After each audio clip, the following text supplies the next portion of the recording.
àkọ́kọ́ náà lórílẹ̀-èdè Nàìjíríà àwa gbogbo orílẹ̀-èdè ìbáà jẹ́ ìjọba àpapọ̀ tàbí ìjọba ìpínlẹ̀ wọ́n ti fi hàn àwa pé ẹ̀yìnkùlé ayé làwa wà.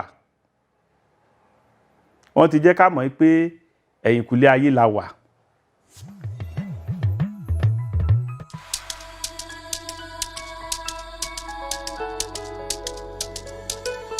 Orúkọ tèmi ni Kábíyèsí Aláyélúwà Ọba Benjamin Àlàbí Ọlánìtẹ́ Àkànkú kẹrin. Èmi ni Onimẹkọ ti ìlú Ìmẹ̀kọ ní ìjọba ìbílẹ̀ Ìmẹ̀kọ Àfọ̀n ní ilẹ̀ Yewa tí àwọn olóyìnbó ń pè ní Ògùn West Senatorial District ní ìpínlẹ̀ Ògùn. Mo jẹ́ Onimẹkọ kẹrìndínlógún lórí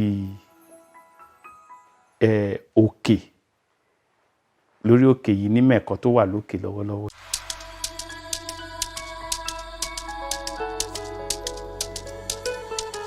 Fúlàní, tá bá ń sọ nípa Fúlàní, mo gbọ́njú bá àwọn Fúlàní ní Mẹ̀kọ ni, tí ó jẹ́ pé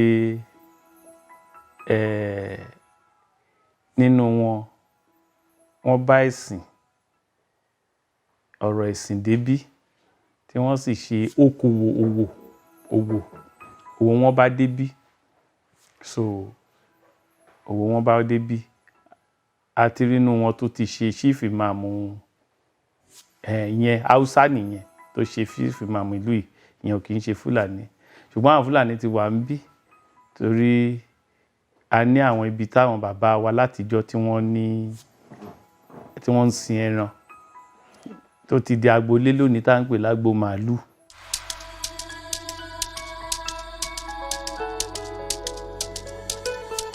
Ó ti di agboolé yẹn àwọn ọmọ Mẹ̀kọ, ibi táwọn bàbá àwọn ọmọ Mẹ̀kọ táwọn Fúlàní ń bá wọn sin ẹran.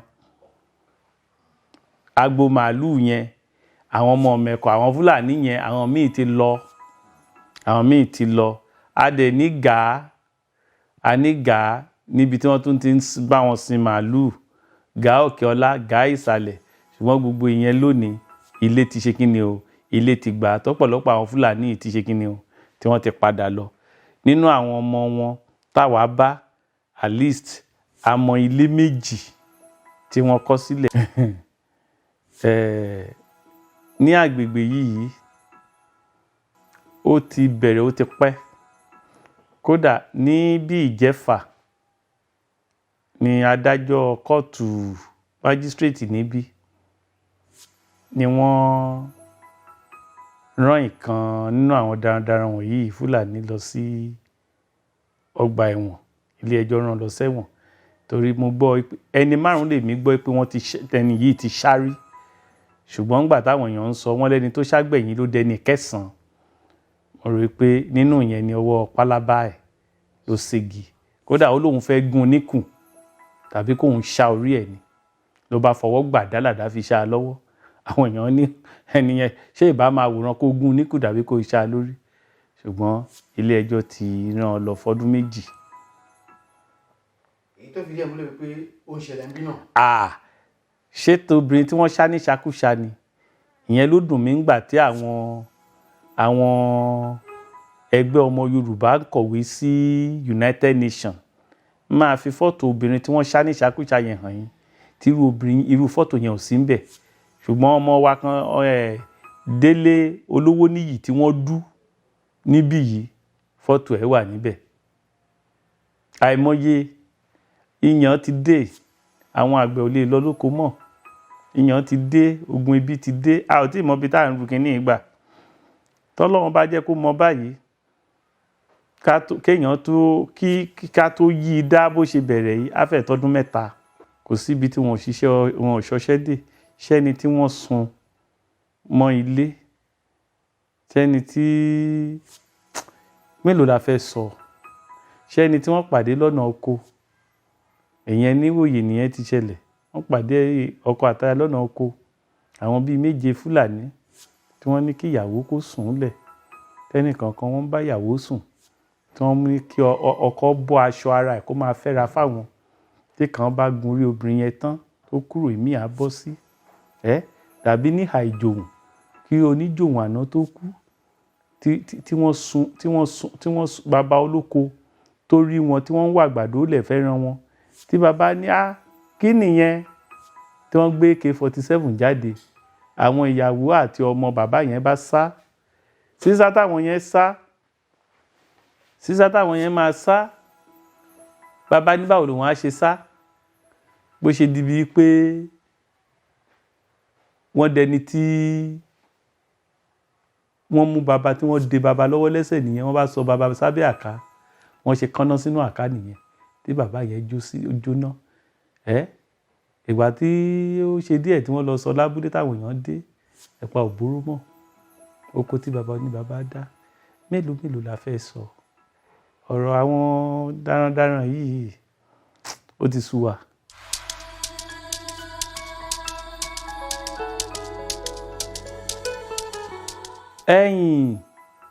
Ṣé rí, a ti gbégbèsè, ṣùgbọ́n àwọn darandaran tí kan wà tó ti wà nínú àwọn Fúlàní náà o, tí wọ́n ti wà ládùúgbò yìí ti pẹ́, tó jẹ́ pé ibi ni wọ́n bí àwọn míì sí. Ṣé rí àwọn wọ̀nyẹn, ẹ̀rù àwọn tó dé yìí, ẹ̀rù wọn tún bà wọ́n náà.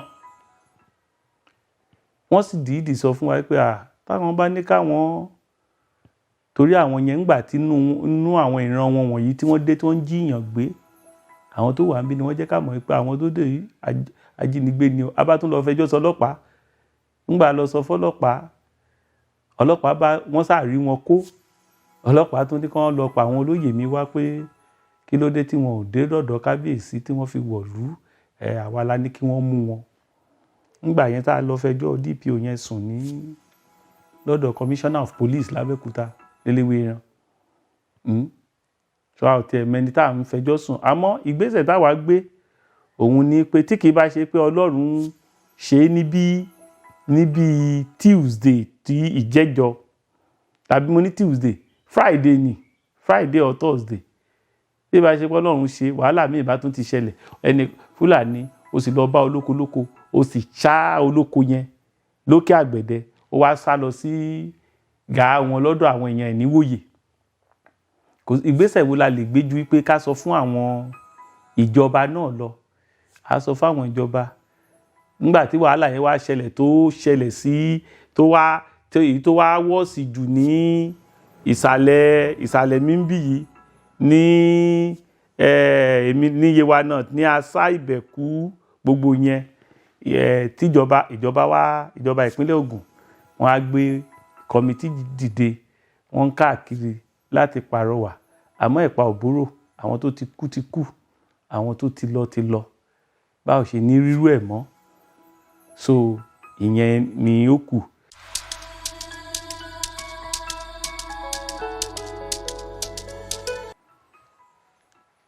Ọ̀pọ̀lọpọ̀ màálù ni wọ́n ń dà.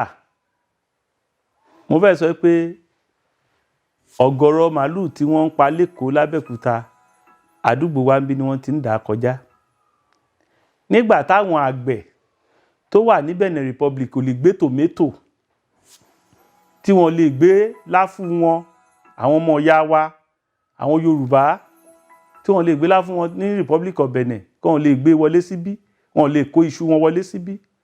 Màálù, òfin yẹn ò mú màálù ń wọlé síbí. Kò sì sẹ́nì kankan, immigration ò ní dá wọn dúró. Báwo la ṣe ń pè àwọn tó ń dí quarantine, àgbọ̀rò kankan, wọn ò ní dá wọn dúró. Wọ́n kàn ń ṣe kí ni, àwọn ń ráyè wọlé. Àwọn ibo wọ́n ti ń kó àwọn màálù yìí wá, Mali, Burkina Faso, Niger, bẹ́ẹ̀ lọ, Côte d'Ivoire, bí wọ́n ṣe ń kó àwọn màálù yẹn wọlé nìyẹn. Oríṣiríṣi nǹkan ni wọ́n sì ń dì sára màálù. Tá báwọn èèyàn wá bá sì rí tí wọ́n bá sọ fọ́lọ́pàá, kọ́lọ́pàá yẹn tẹ̀ jọmọ Yorùbá gan-an, kò ní support Yorùbá o, kò ní support àwọn àgbẹ̀ iṣẹ́ táwọn ìran bàbá yìí ṣe. Àkọ́kọ́ náà lórílẹ̀‐èdè Nàìjíríà, àwa gbogbo orílẹ̀‐èdè ìbáà jẹ́ ìjọba àpapọ̀ tàbí ìjọba ìpínlẹ̀, wọ́n ti fi hàn àwa pé ẹ̀yìnkùlé ayé làwa wà. Wọ́n ti jẹ́ ká mọ̀ pé ẹ̀yìnkùlé ayé la wà. Mo sì pa òwe yẹn fún wọn lábẹ́òkúta pé àwa ti mọ̀ ń sìn pé bí a bá jẹ́ bí ọ̀rọ̀ ìpínlẹ̀ Ògùn dàbí orílẹ̀-èdè Nàìjíríà bá jẹ́ ènìyàn, wọ́n ti jẹ́ káwa mọ̀ ipa ò kì í ṣorí, wọ́n mọ̀ ipa ò kì í ṣe àyà, wọ́n mọ̀ ipa ò kì í ṣe kùn, a ò kì í ṣe tán dàbí ojúgun káṣẹ̀ wá sọ ipa tẹlẹsẹ̀. Nǹkan tí wọ́n kà wá sí ni ìbùṣu, ilé ìyàgbẹ́, ibi tá à ń gbà ṣu. Ṣùgbọ́n mò ń jẹ́ kí wọ́n mọ̀ pé gbogbo ẹ̀dá tó rí ẹ̀ bá pé láyé tó bá fi ìbùṣu yàgbẹ́ tán á fọ̀ ọ́, torí táìsàn bá ti bẹ̀bẹ̀rẹ̀ orí náà ò séèfù mọ́ o, ààbò ò sí fórí mọ́, ikùn náà ti kàgbákò táìsàn bá fi mú bùṣu bí wọn ò ṣe kà á sí tó. Kíní tó ṣẹ̀ dé ìyàwó ti ń lọ́gun ẹ̀ tipẹ́tipẹ́ nípínlẹ̀ Ògùn. Kíní tí gọ́vnà Rotimi Akeredolu ní ìpínlẹ̀ Ondo, rẹ́gísítà tí wọ́n ṣẹ̀ ń ṣe fún Fúlàní nípínlẹ̀ Ògùn yìí èmi mo kọ́kọ́ ṣe é. Torí ngbà mo dépò tí mo wo nǹkan tó ń ṣẹlẹ̀, nǹkan ń bọ̀, àmọ́ ohun wa ò tókè, ohun wa ò tókè. Mo ṣe ẹnìkan ló fún mi ní 100,000, mo ṣe lọ fi tẹ rẹ́gísítà gbogbo àwọn baálẹ̀ tó wà lábẹ́ mi. Mo wá pe àwọn Fúlàní, olórí Fúlàní ń bí, torí àwa kì í jẹ sẹ́ríkì ní Mẹ̀kọ, torí sẹ́ríkì Yorùbá ni ó ń pè ní sẹ́ríkì, Sàrkín ni èdè yẹn. Ìtumọ̀ Sàrkín sì ni ọba, ọba ni Sàrkín. Ìdó ẹ̀ ni mo ní aṣíwájú Ègùn, mo ní aṣíwájú Ọ̀họ̀rí, bẹ́ẹ̀ ni mo fi aṣíwájú Fúlàní jẹ. Mi ò lè jẹ sẹ́ríkì torí Sàrkín ni ọba, ni ọba méjì ò sì lè wọkọ̀ papọ̀ nílẹ̀ Yorùbá. So mo bá pe aṣíwájú Fúlàní, aṣíwájú Fúlàní, aṣíwájú Fúlàní, onólóyè àwọn mẹ́ta ni aṣíwájú Fúlàní, aṣojú Fúlàní, abẹ̀sẹ̀ Fúlàní, àwọn mẹ́ta yẹn náà ni. Bá pè wọ́n, bá ní ọ̀yá gbogbo Fúlàní tó bá wà ládùúgbò mi ẹ kọ. O Fúlàní tí wọ́n kọ fún mi bóyá 57 náà ni 57, torí àwọn mẹ́ta kankan tí ìbá pọn ní 60, àwọn yẹn nígbà yẹn mò ń wo ààlà mi pé ṣé ìlú mi dé bí tàbí kò dé bí. Ìsinmi àwọn mẹ́ta yẹn bá fi wọ́n kún, àwọn ńlá jẹ́ kó pé 60, 50 ìdílé Fúlàní ló wà nílùú yìí ni mo ní rẹ́gísítà wọn, mo ní lọ́wọ́, mo kọ́kọ́ ṣe é. Mo ní nígbà tí gómìnà ìpínlẹ̀ Ondo bẹ̀rẹ̀ sí ṣe kíní yẹn tá a bẹ̀rẹ̀ sí gbọ́, mo ní tó nǹkan táwa kọ́kọ́ rí tá a kọ́kọ́ ń sọ tí kò sẹ́ni ó gbọ́ òun ni wọ́n rí yìí. Ní pàtàkì pẹ̀lú wàhálà Fúlàní à ń lo ìbọn à ń pààyàn yìí, àwọn àgbẹ̀ tó ti kú tí wọ́n ti tọ́ aláìbọ̀ ara àti wọ́n kó ti dòjòjò. Ní Gálílì ní àná ni mò ń sọ fún wọn pé tó ẹ má dá lọ sóko o, ẹ má dá lọ sóko o, torí wọ́n sì kù nínú à ń ṣáàyàn, wọ́n kù nínú à ń pààyàn, wọ́n kù nínú à ń lọ bá èèyàn lóko, wọ́n kù nínú à ń bá ní du ibi tó mi ti ń jáde, wọ́n kù nínú ẹ̀. Àwọn èèyàn lè lọ sóko, wọn ò lè dáko. Bẹ́ẹ̀ bá wo àwọn fọ́tò kan tá a lọ yà, gbogbo oko pákí wọ́n sì hu kalẹ̀ fún màálù láti jẹ. Tí wá ti bá wa ìyàn ti dé, ìyẹn ebi ti dé. Ẹ rí i pé èèyàn lè ṣe, téèyàn bá wọṣọ, á fi ra ìpamọ́ síbì kan ó lè má jáde. Àmọ́ kéèyàn má rí oúnjẹ jẹ. Ìjọba mo mọ̀ pé kì í ṣe èèyàn nìkan ṣo ló dé. Wàhálà ìpáǹle ti dé. Ládùúgbò tiwa yìí, oko làwọn èèyàn tún lè lọ mọ́ yìí. Àwọn kò sí ilé iṣẹ́. Oko náà wọ́n fi ọwọ́ tulẹ̀ ni, kò sí irinṣẹ́ kan tíjọba pèsè tá a lè fi dáko. Abáwí wọn á ní wọ́n ń kórè sí. ọmọ èèyàn á sáà jẹun.